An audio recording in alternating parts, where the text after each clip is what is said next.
My name is Lena Whitmore. I'm 28 years old, and for most of my life, I believed that being quiet, capable, and dependable was the same thing as being loved. I grew up in Chicago, in a family where nothing was ever said directly, but everything was always understood. I was the oldest, the planner, the one who remembered deadlines, paid bills on time, and never asked for help unless there was absolutely no other option. I studied hard, went to Northwestern, graduated with honors, landed a stable job at a downtown marketing firm before I even turned 24. I paid my own student loans. I tracked my expenses down to the dollar. I built my life carefully because no one else ever did it for me. 3 months ago, my grandmother died. Grandma Ruth had been my anchor my entire life. When I struggled in college, when my parents dismissed my stress as overreacting, when I doubted myself, she was the one who told me that discipline wasn't cold, it was freedom. That planning wasn't fear, it was self-respect. When she passed, it felt like someone quietly turned off the light in a room I'd lived in my whole life. But she left me something, $32,000. It wasn't enough to change my life overnight, but it was enough to change its direction. I planned to finish paying off my remaining loans and put a down payment on a modest condo in Lincoln Park. For the first time, I felt like I was building something solid, something that couldn't be taken away. Or so I thought. My parents, Thomas and Elaine Whitmore, had access to my bank account. They helped me open it when I was 18, just in case. They hadn't touched it in years. At least, that's what I believed. Last Tuesday, during my lunch break, I logged in. I expected to see the inheritance sitting there, untouched, a quiet promise waiting for me. Instead, my balance barely covered groceries. I refreshed the page. Once, twice, then I opened the transaction history. There it was. A single withdrawal, $31,500. The account holder listed wasn't me. It was my brother, Evan, my 25-year-old brother who had been chasing his dream of becoming a professional musician since graduation. Evan, who had never held a job longer than 6 months. Evan, who lived in my parents' basement temporarily for the last 3 years. Evan, the golden child. I stared at the screen until my hands started shaking. This wasn't just money. This was my future, my grandmother's final gift, and my parents had taken it like it belonged to them. I called my mother. "Mom," I said carefully, already knowing the answer. "Did you take money out of my account?" There was a pause, just long enough. "Oh, honey," she said softly, "we thought you'd understand." I swallowed. Understand what? Evan got an opportunity, a real one, a producer in Nashville, studio time, equipment. This could finally be his break. My chest tightened. "That was my inheritance," I said. "Grandma left it to me." Elaine sighed, the way she always did when I complicated things. "Sweetheart, it's family money. You're doing well. Evan needed help." Family money. The phrase landed like a slap. I called my father next. "Lena," he said immediately, already defensive, "before you get upset, did you take my inheritance?" "We invested it," he said, "in Evan's future. That money was not yours." "Don't be dramatic," he replied. "You're stable. He's struggling." Struggling.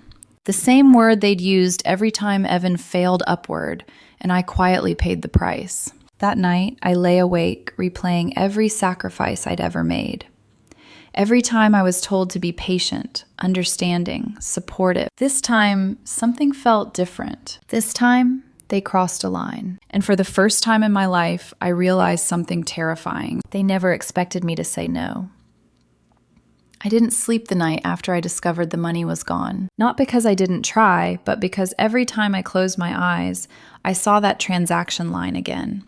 $31,500, withdrawn. Authorized by Evan. By morning, my shock had curdled into something heavier. Not rage, not yet. Something colder. A clarity I'd never allowed myself before. They didn't borrow my inheritance. They didn't misunderstand anything. They decided. And they did it because they were certain I'd stay quiet.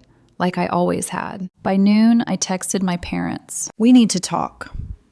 All of us. In person. My mother replied almost immediately. Of course, honey. Come by tonight. We'll explain everything. Explain. As if this was a scheduling issue, a misunderstanding, something that could be smoothed over with tea and practiced concern. I drove to their house in Oak Park just after 6. The same house where I'd spent nights hunched over textbooks while Evan played drums in the basement until midnight. The same living room where my accomplishments were acknowledged politely, then quickly overshadowed by whatever new dream Evan was chasing. Walking in felt like stepping backward in time. My parents sat on the couch, angled slightly toward each other, united, prepared. Evan was sprawled in my father's recliner, scrolling on his phone, earbuds dangling around his neck like accessories. He barely looked up when I entered. No one apologized. I stood instead of sitting. I know you took my inheritance, I said, forcing my voice to stay steady. I need to hear why you thought that was okay. My mother clasped her hands together. Lena, honey, it's not as dramatic as you're making it. I felt something inside me tighten. That money was left to me, I said, by Grandma Ruth.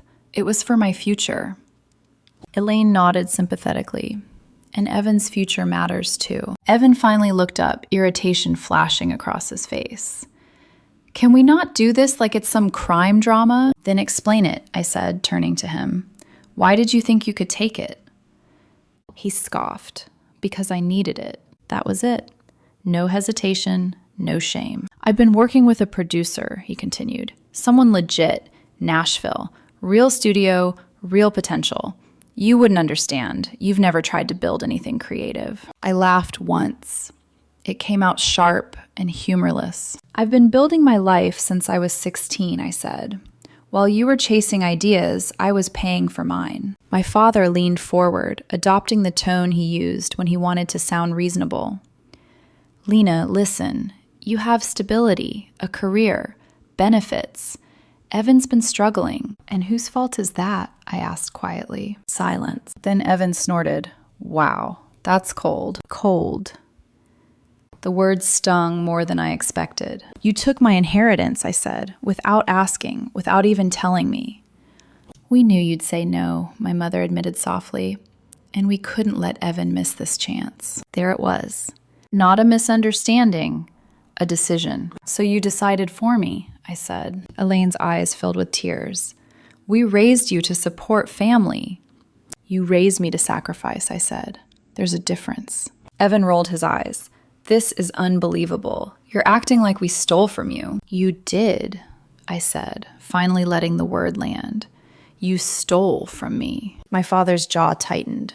Watch your language. No, I said. I've watched my language my entire life. I'm done. Evan stood up, suddenly animated. You're really going to destroy my future over money? It's not your money. It could have been, he snapped, if you weren't so selfish. Selfish. The same label I'd worn since childhood. When I chose Northwestern instead of staying local. When I moved out instead of subsidizing Evan's rent. When I said no, quietly, politely, to requests that never stopped coming. At least I'm trying to create something meaningful, Evan continued. You're just hoarding cash like some corporate robot. The room went still. That was when I understood something I'd never fully faced before. They didn't see my stability as something I earned. They saw it as a resource they could redistribute. My mother stepped in quickly. Lena, sweetheart, you're already ahead. Evan just needs this one break. What about my break? I asked. My father frowned. You don't need one. The sentence hit harder than any insult because it explained everything. My needs were optional. My dreams were flexible. My inheritance was negotiable. I looked at each of them, really looked, and felt a strange calm settle over me. You didn't even ask, I said quietly. You didn't consider me. You assumed I'd comply. Elaine reached for my hand. I stepped back. This conversation is over, I said. You have one chance to make this right. Evan laughed. You're bluffing. My father shook his head. Don't do something you'll regret. I already regret staying silent for so long, I said. I walked out without another word. In my car, my hands trembled, but not from doubt, from certainty. They weren't going to give the money back.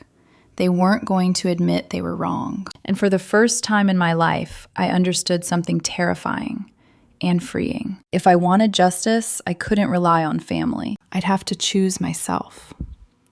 For 2 weeks after that night in Oak Park, I barely existed. I went to work because muscle memory carried me there. I answered emails, I sat in meetings, I nodded at the right moments. But inside, everything felt hollow, like my life had been scooped out and replaced with static. Every morning, I opened my banking app. Every morning, the number was the same. No apology, no repayment, no acknowledgement that anything wrong had happened. My parents sent texts like nothing had changed. Hope you're feeling better. Evan's doing great in Nashville. Evan posted nonstop. Studio photos, new instruments, smiling selfies tagged with vague captions about trusting the process and cutting out negative energy.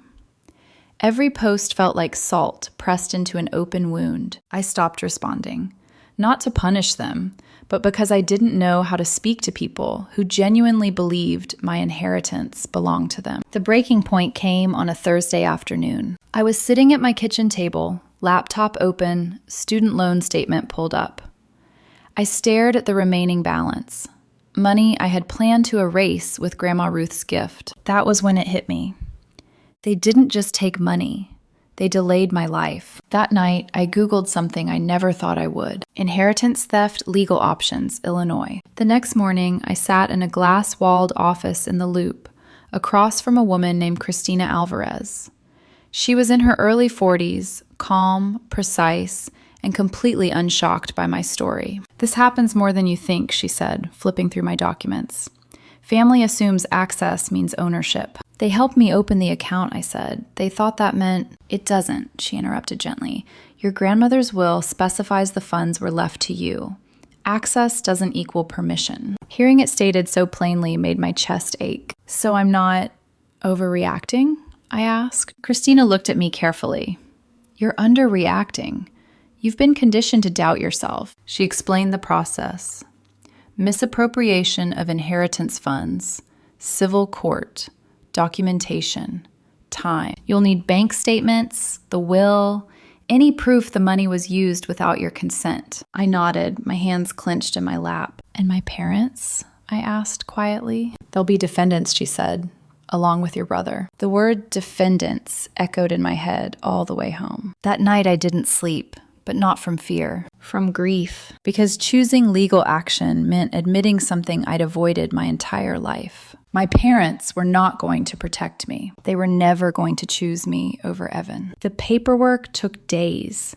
Statements, screenshots, emails. Each document felt like another nail sealing the truth in place. 2 weeks later, the papers were served. And then everything exploded. My mother called 17 times in one day. When I finally answered, she was sobbing. How could you do this to us? She cried. We're your parents. You stole from me, I said. What did you expect? We were helping your brother. You helped yourselves feel justified. She gasped like I'd slapped her. You're treating us like criminals, she said. You acted like criminals, I replied. My father left a voicemail that was pure fury. You are tearing this family apart over money, he said. This is vindictive. You're jealous of Evan and you know it. Jealous. The word almost made me laugh. Evan didn't call at all. Instead, he posted a long Instagram story about toxic family members who can't stand to see others succeed. About people who choose money over blood. He never used my name. He didn't have to.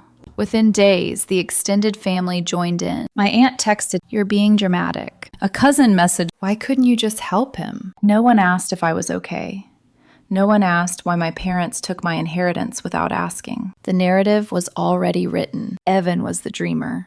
I was the villain. For the first time in my life, I felt completely alone. And strangely, clear. The first court date arrived faster than I expected. Walking into the Cook County Courthouse felt surreal. My parents sat across the room, stiff and silent. My mother wouldn't meet my eyes.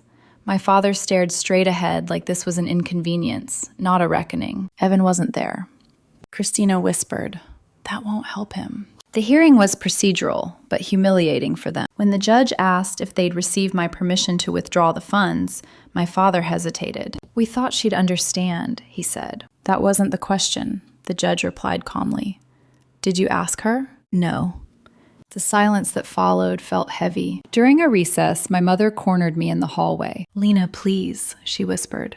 "We can fix this. Evan's album is almost done. He'll pay you back." "This isn't about Evan paying me back," I said. "It's about you deciding I didn't deserve a choice." Her face crumpled.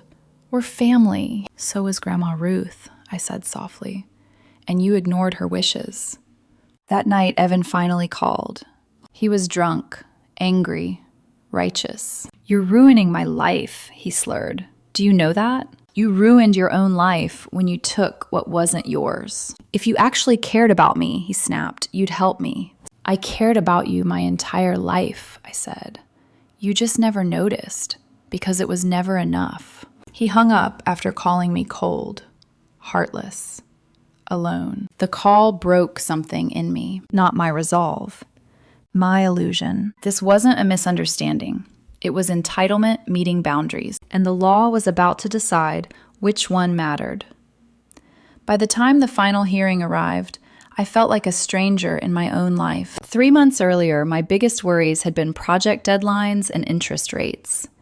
Now, I was preparing to sit across from my parents in a courtroom and ask a judge to force them to return the money they never should have touched. The morning of the hearing, I stood in front of my bathroom mirror, barely recognizing myself. I looked thinner, sharper somehow, like someone who had learned too late that love without respect eventually becomes a debt you're always expected to pay. Christina met me outside the courthouse steps. She wore the same calm expression she always did, as if we were walking into a routine meeting instead of a family implosion. "You're doing the right thing," she said, reading my face before I said a word. "I know," I replied. And this time, I meant it. Inside the courtroom, my parents sat together in the front row. My mother's shoulders were tense, her purse clenched in her lap like a shield. My father looked older than I remembered, grayer, more rigid, as if anger had fossilized into his bones. Evan still wasn't there. That absence spoke louder than anything he could have said. The judge entered. Everyone stood. The room settled into a heavy, expectant silence. Christina presented the case methodically. No dramatics, no emotional appeals, just facts.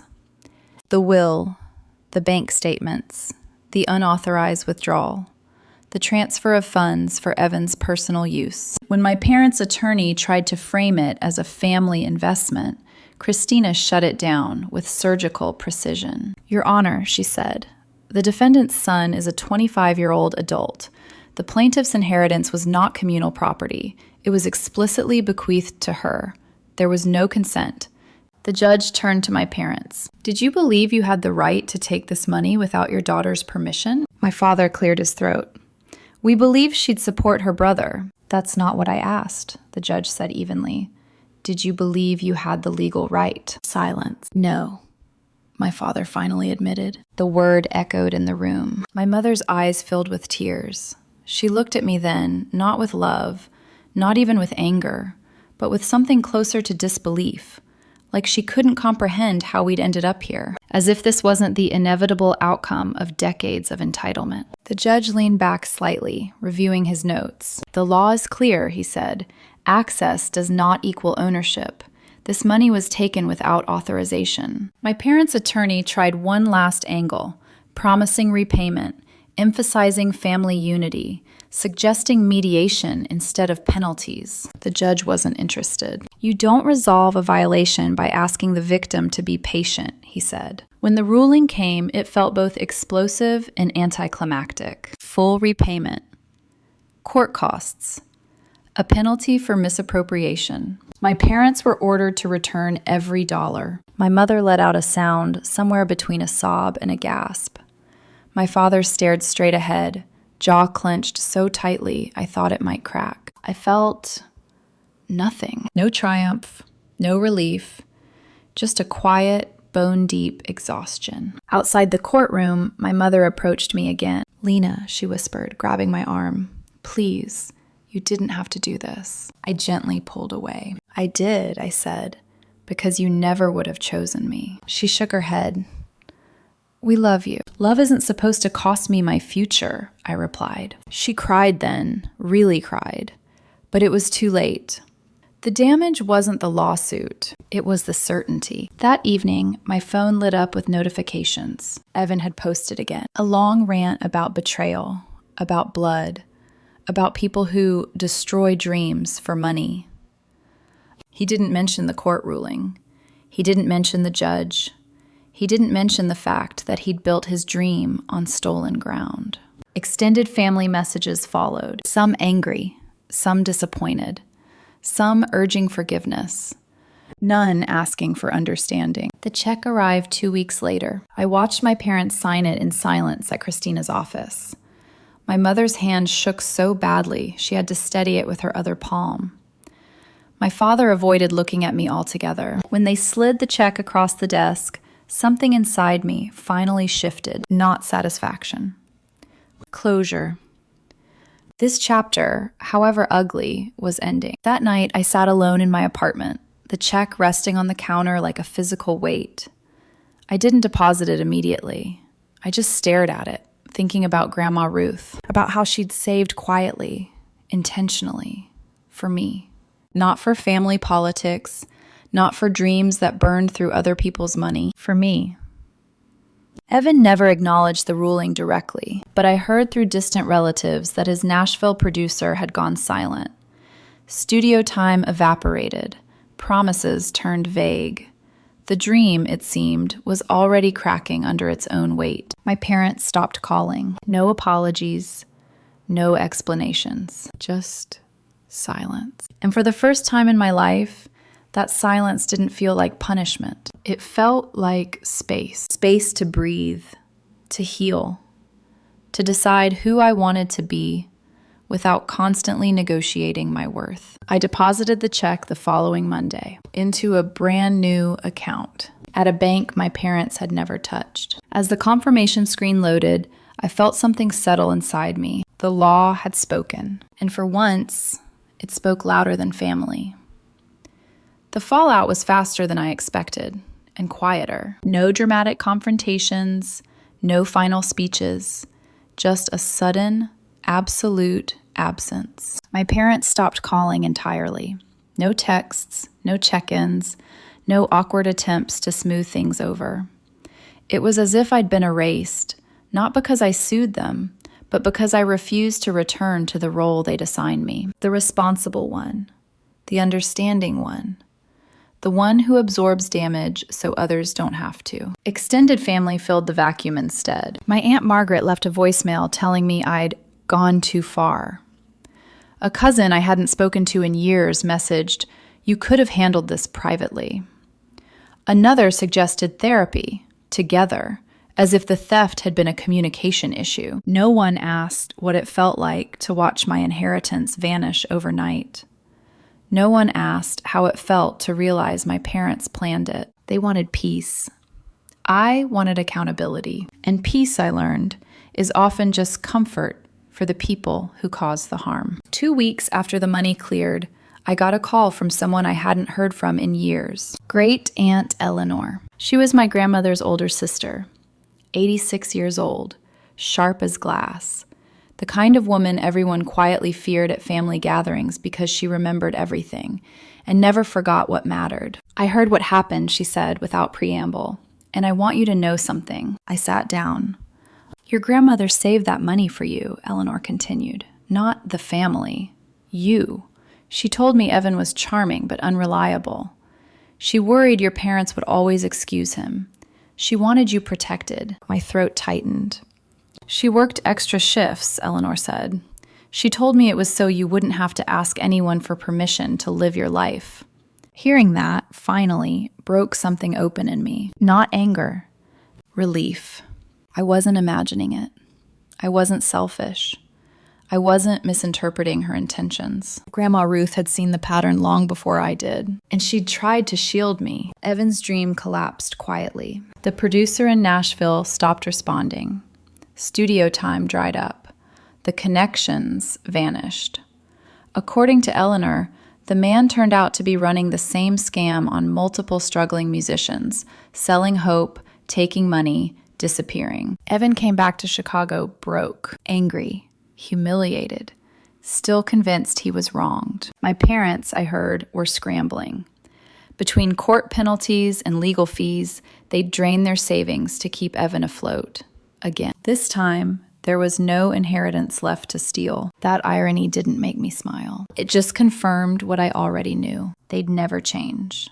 I moved the money immediately. New bank, new account, no shared access, no emergencies. I changed my phone number, blocked social media accounts, cut off the flow of information so completely that, for the first time in my life, I didn't know what Evan was doing, or how my parents felt about it. The silence was brutal at first. I'd spent nearly 3 decades managing emotional weather that wasn't mine. Without it, my days felt strangely empty, like I was waiting for something bad to happen. Nothing did. Instead, something else crept in. Peace. I paid off my remaining student loans in one transaction. $11,800. Gone. The relief was physical. My chest felt lighter. My shoulders dropped. I hadn't realized how much of my stress was tied to that number until it disappeared. The rest went toward a down payment. A small condo in Lincoln Park. 1 bedroom, 1 bathroom. A narrow balcony overlooking Lake Michigan. The day I signed the papers, my hands shook. But this time, it was excitement. The first night in my new place, I sat on the balcony with a glass of wine, watching the sun dip into the lake. No noise, no guilt, no one demanding I explain myself. I thought about my parents, about Evan, about the version of family I thought I had. I mourned it, not because it was real, but because I'd believed in it for so long. Work changed too. Without the constant undercurrent of family tension, I focused harder, spoke up more, took ownership of projects I would have previously deferred on. 3 months later, I was promoted to senior marketing specialist.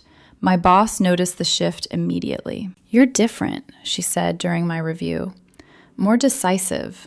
Whatever changed, keep it." I started therapy shortly after. Dr. Amelia Park helped me name the patterns I'd normalized. Caretaking disguised as love. Guilt mistaken for loyalty. Self-erasure praised as maturity. She taught me something that took time to sink in. Boundaries don't destroy families. They reveal which ones were built on control. I reconnected with friends I'd drifted from, joined a book club, took a pottery class, said yes to things without checking how they'd inconvenience anyone else. I even started dating again. A man named Daniel. Quiet, thoughtful. A graphic designer who listened without interrupting and never treated my independence like a threat. The first time I told him about my family, he didn't ask why I hadn't forgiven them. He asked if I felt safe now. That question alone told me everything. Last month, a letter arrived. Handwritten. Careful. From Evan. He apologized for taking the money, for assuming I'd always be there to catch him. He said he was in therapy, that he finally understood how entitled he'd been. He asked if we could talk. I folded the letter and set it aside. Not because I was angry, because I finally had a choice, and I wasn't ready to give it up. 6 months after the court ruling, my life looked nothing like it used to, and for the first time, that didn't scare me. My mornings were quiet now. No tense group chats, no passive-aggressive texts from relatives, no emotional math before every decision. How will this affect Evan? Will this upset Mom? Will Dad think I'm ungrateful? I woke up in my own condo, sunlight spilling across hardwood floors I chose myself. The place was small, but it was intentional.